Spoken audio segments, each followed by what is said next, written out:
Tired of always losing to easy computer opponents in your Android games? Let's change that by implementing the Minimax AI algorithm, giving your game a smart, unbeatable brain.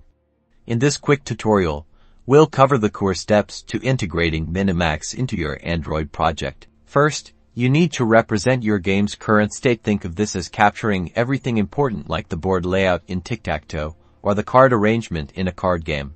Next, your algorithm needs to generate all possible moves from that current game state. For tic-tac-toe, this would be all the empty spaces where a player can place their mark. After each move, the Minimax algorithm needs to evaluate the score for both current player and opponent.